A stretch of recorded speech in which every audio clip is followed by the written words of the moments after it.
Hello friends, आप सभी का स्वागत है आपके अपने YouTube channel super study tricks में। आज हम डिस्कस करने वाले हैं यूपी ट्रिपल एससी वीडियो 2022 री एग्ज़ाम के लिए यूथ कंपटीशन टाइम्स बुक का प्रैक्टिस सेट नंबर 3।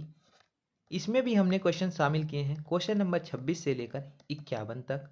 अगर आपने वीडियो का पिछला पार्ट नहीं देखा है तो उसे ज़रूर देख लीजिए। आइए शुरू करते हैं हमारी आज की वीडियो। क्वेश्चन नंबर 26, निम्न में से कौन सा काटना का तत्सम है? तो इसमें आपको बताना है कि काटना के लिए तत्सम शब्द क्या हो जाएगा। तो गाइस इसका राइट आंसर हो जाएगा ऑप्शन नंबर सी, कर्तन। नेक्स्ट क्वेश्चन देखते हैं। क्वेश्चन नंबर 27, अव्यवस्थित वाक्य खंडों को क्रमबद्ध वाक्य बनाइए और उचित क्रम में लिखिए। तो इसमें आपको उचित क्रम में लिखना है। आइए देख लेते हैं एक बार क्वेश्चन नंबर 27 में। तो वाक्य का उचित क्रम क्या हो जाएगा?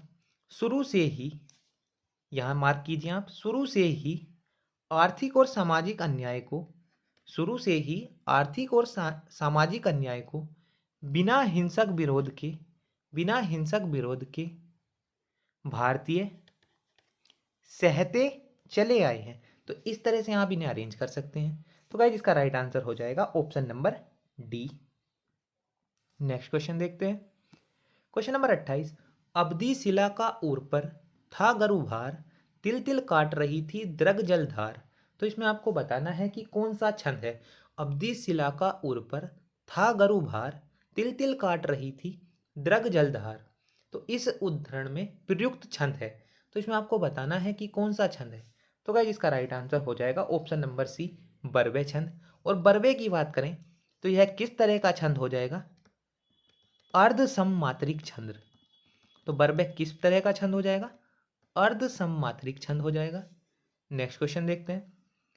परुष शब्द का विलोम है। तो परुष शब्द का आपको विलोम बताना है कि क्या हो जाएगा।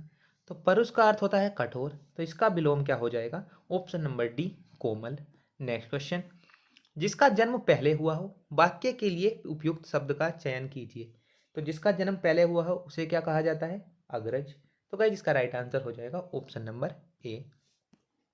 क्वेश्चन नंबर 31, चिर जीवो जोरी जुरे, क्यों ने सनह शरीर गंभीर, को गुटिये ब्रज ब्रस भानुजा, बेहलदर के भीर। तो चिर जीवो जोरी जुरे, क्यों ने सनह गंभीर, को घटिये ब्रस भानुजा, बेहलदर के भीर। तो इसमें आपको बताना है कि बिस भानुजा और हलदर में कौन सा अलंकार है। तो इसमें आपको अलंकार बताना है। तो गाइस इसका राइट आंसर हो जाएगा ऑप्शन नंबर सी, श्लेष अलंकार।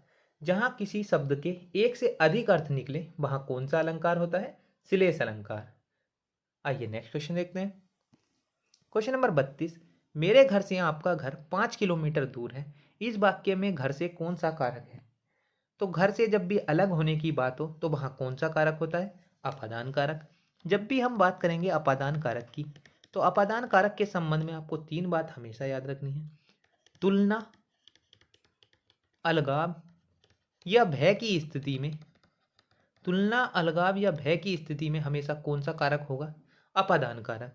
संबंध कारक के लिए 9 शब्द, का, की, के, रा, री, रे और ना, नी, ने, ये शब्द आपको याद रखने हैं। नेक्स्ट क्वेश्चन देखते हैं। वाचस्पति किस समास का समस्त पद है? तो इसमें आपको बताना है कि वाचस्पति में कौन सा समास है। तो बात करें अगर हम वाचस्पति की, तो इसमें कौन सा समास हो जाएगा? अलुक तत्पुरुष समास। इस समास में पूर्व पद की विभक्ति का लोप नहीं होता। जैसे कुछ शब्द देख लीजिए आप जो आपको याद रखने हैं। युधिष्ठिर में कौन सा समास हो जाएगा? अलुक तत्पुरुष समास। बात करें अगर आत्मपदेन की, आत्मपदेन में कौन सा समास हो जाएगा? अलुक तत्पुरुष समास। तो ये आपको याद रखने हैं। जहां भी न का बोध हो वहां कौन सा समास हो जाएगा? नज्ञ तत्पुरुष समास। क्वेश्चन नंबर 34, निम्नलिखित में से कौन सा शब्द पुल्लिंग है? तो इसमें आपको बताना है कि कौन सा शब्द पुल्लिंग है। आय थी, नहर थी, लहर थी, लेकिन बिय क्या हो जाएगा? बिय था। तो इस तरह से इसका राइट आंसर क्या हो जाएगा? Option number B, B. Question number 35, निम्नलिखित शब्दों में से एक वचन है। तो इसमें आपको बताना है कि कौन सा शब्द एक वचन है। प्राण बहुवचन शब्द है, होठ बहुवचन शब्द है, दर्शन भी बहुवचन शब्द हो जाएगा। तो गाइस इसका राइट आंसर हो जाएगा ऑप्शन नंबर डी, तेल। नेक्स्ट क्वेश्चन, विद्या अभ्यास का सही संधि विच्छेद क्या होगा? तो एक बार संधि विच्छेद करके देख लेते हैं। विद्या अभ्यास का संधि विच्छेद हो जाएगा विद्या धन अभ्यास मिलकर किसका निर्माण करेंगे? विद्या अभ्यास का। तो गाइस इसका राइट आंसर हो जाएगा ऑप्शन नंबर बी, विद्या धन। ऑप्शन नंबर सी, गाइस इसका राइट आंसर क्या हो जाएगा? ऑप्शन नंबर सी, विद्या धन अभ्यास मिलकर किसका निर्माण करेंगे? विद्या अभ्यास का। नेक्स्ट क्वेश्चन देखते हैं। क्वेश्चन नंबर 37, जय पराजय में कौन सा समास है? तो जय पराजय में कौन सा समास हो जाएगा? जहां वाक्य में, जहां किसी शब्द में दोनों ही पद कैसे हों प्रधान, वहां कौन सा समास हो जाएगा? द्वंद्व समास। नेक्स्ट क्वेश्चन, इनमें से शुद्ध वर्तनी वाला शब्द कौन सा है? तो आपको बताना है कि अन्वेषण शब्द सही तरीके से किस तरह से लिखा जाएगा। तो अन्वेषण की वर्तनी कैसे शुद्ध हो जाएगी? अन्वेषण, इस तरह से शुद्ध लिखा जाएगा। तो गाइस इसका राइट आंसर हो जाएगा ऑप्शन नंबर ए, अन्वेषण। नेक्स्ट क्वेश्चन देखते हैं। क्वेश्चन नंबर 39, निम्न में से किस शब्द के पर्यायवाची गलत हैं? तो बात करें अगर हम कमल की, जलज पंकज सरोज बिल्कुल सही है। पुष्प के कुसन कुसुम फूल और सुमन बिल्कुल सही है। सरस्वती जी के गिरा भारती वाणी बिल्कुल सही है। बात करें अगर हम सूर्य की, दिवस याम और बासर ये गलत हो जाएंगे। ये किसके पर्यायवाची हैं? दिन के पर्यायवाची। सूर्य के पर्यायवाची कौन कौन से हो जाएंगे? तो आपको याद रखना है भास्कर, प्रभाकर, दिवाकर, ये आपको याद रखना है। एक आपको याद रखना है भानु। आइए नेक्स्ट क्वेश्चन देखते हैं।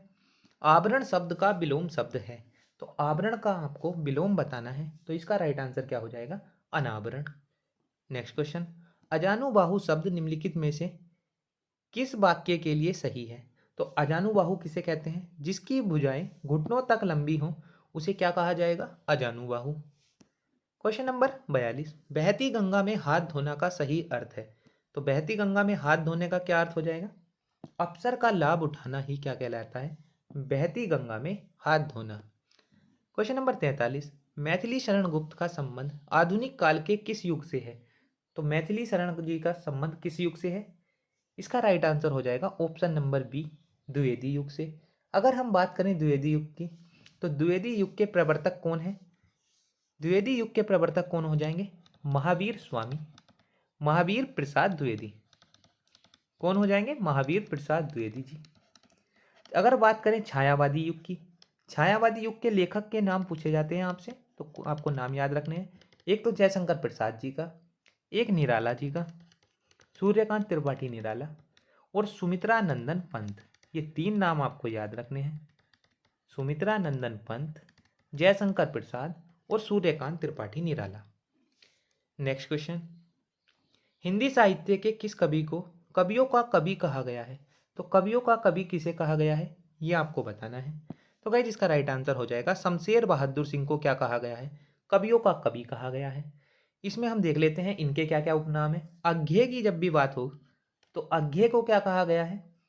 कठिन गद का प्रेत, कठिन गद का प्रेत किसे कहा गया है? अज्ञे को। अज्ञे का पूरा नाम क्या हो जाएगा? सच्चिदानंद हिरानंद बास्यानंद अज्ञे। इन्हीं का दूसरा नाम क्या हो जाएगा? कुट्टी चाटन किसे कहा गया है?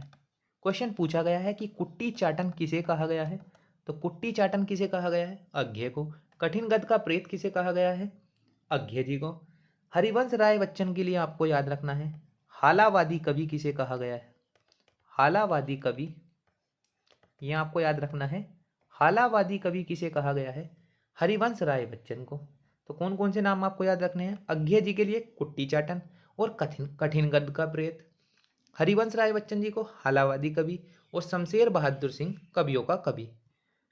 क्वेश्चन नंबर 45, लड़का दौड़ता है, इस वाक्य में संज्ञा, इस वाक्य में लड़का किस संज्ञा का उदाहरण है? तो लड़का एक जाति का बोध करा रहा है। तो गाइस इसका राइट आंसर हो जाएगा ऑप्शन नंबर बी, जातिवाचक संज्ञा।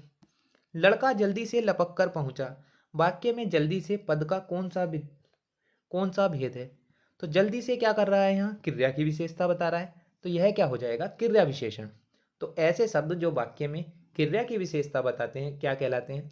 क्रिया विशेषण शब्द कहलाते हैं। राजा सेवक को कंबल देता है, वाक्य में कौन सा कारक है? जब भी वाक्य में कोई चीज किसी को भेंट में दी जाए या दान में दी जाए तो वहां कौन सा कारक होता है? संप्रदान कारक। आपको बताना है कमेंट बॉक्स में, राजू मोहन को पैसे देता है, इसमें कौन सा कारक है? राजू मोहन को 10 रुपये देता है या पैसे देता है, ऐसे लिख लीजिए आप। इसमें कौन सा कारक है? इसका आंसर आपको कमेंट बॉक्स में देना है। आइए नेक्स्ट क्वेश्चन देखते हैं। Question number 48,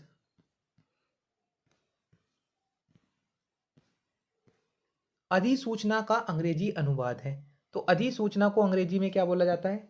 notification. तो गाइस इसका राइट आंसर हो जाएगा ऑप्शन नंबर डी।